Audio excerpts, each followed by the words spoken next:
Hello and welcome to this short training video. It's going to introduce how to wear your personal protective equipment and, equally important, how to remove it safely.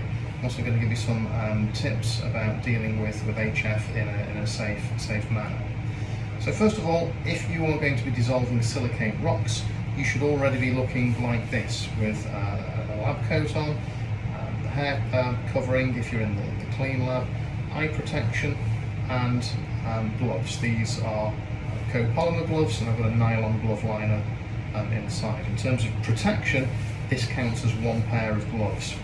The inner gloves are not going to give you any extra protection, it's just a comfort issue. Because of the particularly aggressive nature of hydrofluoric acid, there are also some extra precautions that we're going to take. There'll be a reminder on the fume hood that you're going to be working in as to what those precautions are, but we're going to work through the ways that you can take this stuff on and off and just talk about some of the best practices. If you do have an accident, there's some instructions also above the fume hoods which you can take down and take with you if you need hospital treatment or further first aid. So make sure that people know that it's hydrofluoric acid that you've interacted with and not hydrochloric acid. So in addition to the PPE that I'm already wearing, we're going to have another pair of gloves.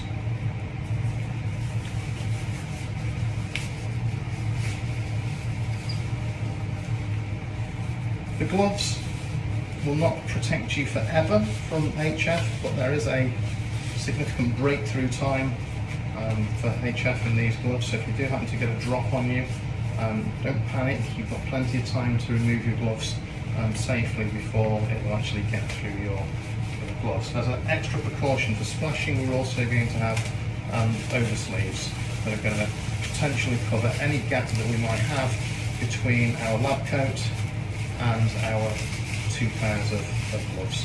These just come up over the elbow and just make sure they cover this potential gap here between glove and lab coat.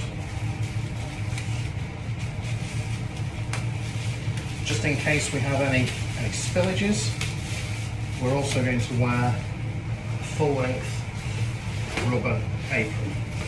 The volumes that you should be working with are going to be really quite small and never dispense more than 30 millilitres at a time.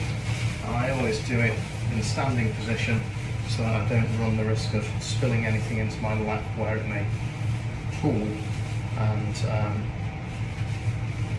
cause any particularly nasty injuries. And here you would hope that any spillage that you have will wash straight off your apron down onto the floor, hopefully avoiding your feet. So, in addition to the regular eye protection that I've got, I'm also going to be wearing a full face visor. It's adjustable at the back, just adjust it to fit and tighten it. That's all the PPE that I really need to wear while I'm handling this. It's enough to protect you from any small scale spills, but not so great that it will impede your physical dexterity. So you can still handle small items like the vials that we use for digesting material with your two pairs of gloves on. You can still see what's going on. It's not that much of a problem. While I have this in my hand, some do's and don'ts. If you're taking these straight off the hot plate, let them cool before you open them. Give them a good tap on the inside of your fume hood to remove any condensation that may have collected in the lid and then may subsequently find its way on the thread. When you open it, only open it inside a fume hood. Don't feel tempted to lean over, have a look inside, let those vapours come up inside your face shield. Keep it right inside the fume hood when you open it. Very carefully, slowly and measured. Don't do anything in a rush with HF. Once everything's capped and back in the fume hood, you can start to think about taking off your PPE. So first thing we're going to do is remove our oversleeves, and they can go straight into the bin. first pair of gloves to come off. Turn them inside out as they come off.